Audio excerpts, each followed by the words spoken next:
வணக்கம். ஸ்பிரிச்சுவல் ஜோதிடம் நேயர்களுக்கு 18ஆம் தேதி மேயிலிருந்து 24ஆம் தேதி மே வரை எப்படி காலகட்டங்கள் இருக்கப் போகிறது என்று காணப்போகிறோம். வாருங்கள். கடக ராசி நண்பர்களே, உங்கள் ராசிநாதனான சந்திர பகவான் உச்சம் பெறக்கூடிய இந்த வாரத்திலே,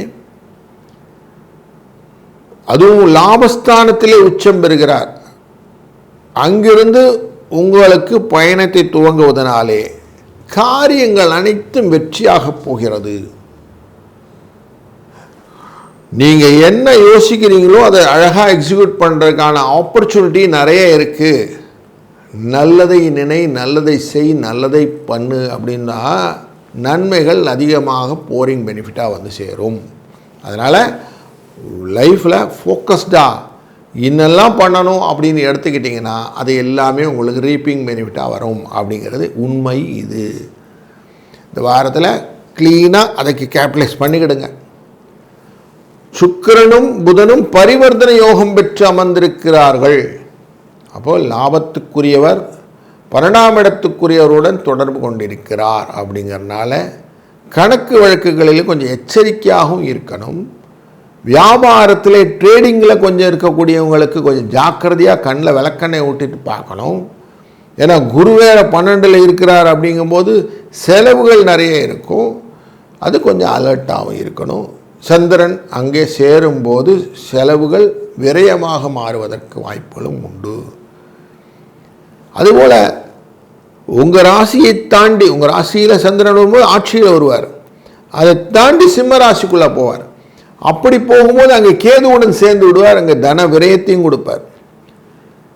ஞானத்தை கொடுத்து அதை லேர்ன் பண்ணுற மாதிரி இருக்கும். ஒரு செலவு பண்ணிவிட்டு அந்த செலவுக்கான விஷயத்துக்கு ஐயோ இப்படி பண்ணியிருக்கூடாது, அப்படி பண்ணியிருக்கணும்னு ஒரு திருப்பி அதை ரிவ்யூ பண்ணுற மாதிரி இருக்குது. அதனால் யோசிங்க, அதுக்கப்புறம் செலவு பண்ணுங்கள்.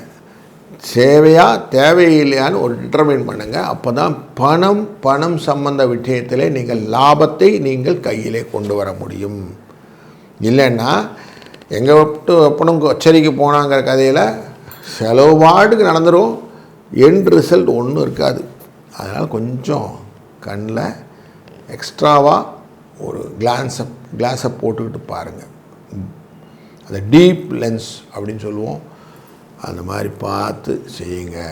பூதக்கண்ணாடியை வைத்து கொண்டு நீங்கள் இந்த வாரம் நடத்தினீர்களால் உங்களுக்கான லாபத்தை நீங்கள் ரீபோர்ட் பெனிஃபிட்டாக பண்ண முடியும். அப்படிங்கிறதும் 9-2 என்ற அதிர்ஷ்ட எண்ணும் இந்த வாரம் உங்களுக்கு துணை நிற்கும். சிம்மராசி நண்பர்களே, ஒரு உற்சாகமான வாரத்திலே நீங்கள் அடியெடுத்து வைத்திருக்கிறீர்கள்.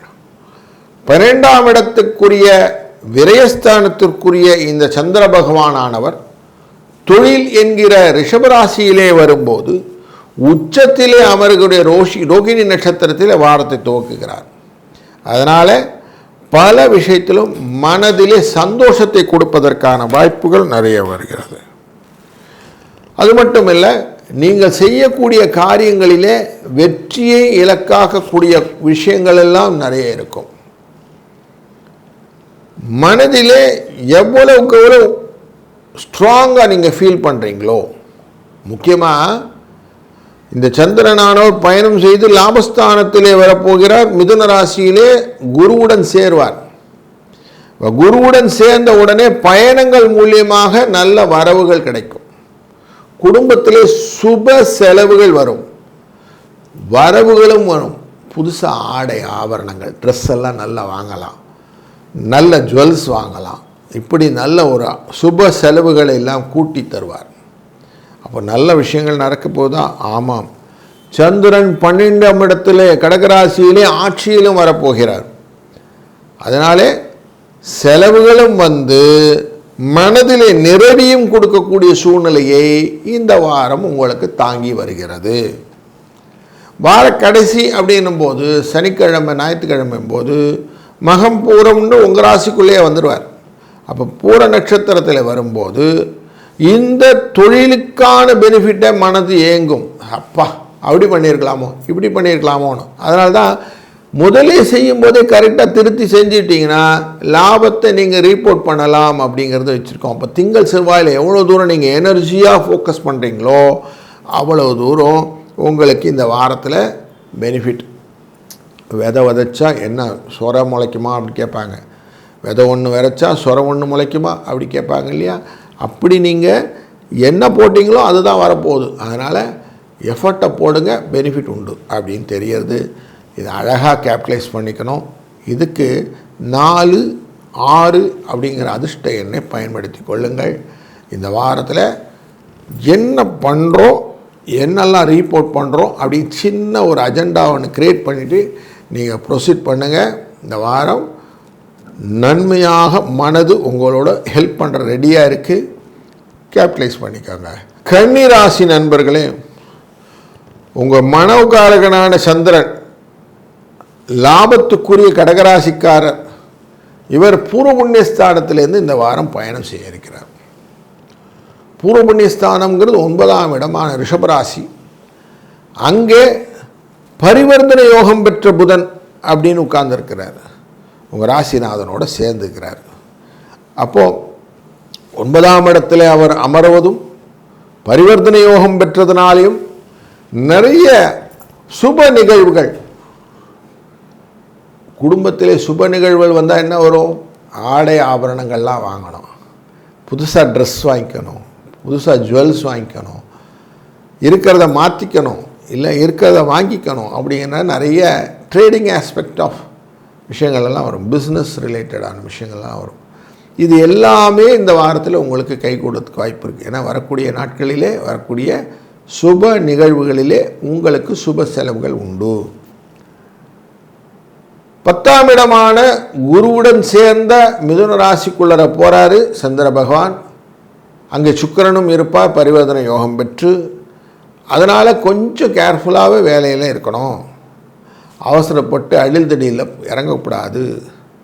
அடுத்த வேலையை எழுத்து போட்டுக்கு நான் செய்கிறேன்னு செஞ்சுட்டு மாட்டிக்கப்படாது. கொஞ்சம் கேர்ஃபுல்லாக இருக்கணும். நிறைய டிரான்ஸ்ஃபர்ஸ்லாம் அங்கே எதிர்பார்க்குறீங்கன்னா அதெல்லாம் இருக்கும். பயணங்கள் பில்லர் டு போஸ்ட் இருக்கும்.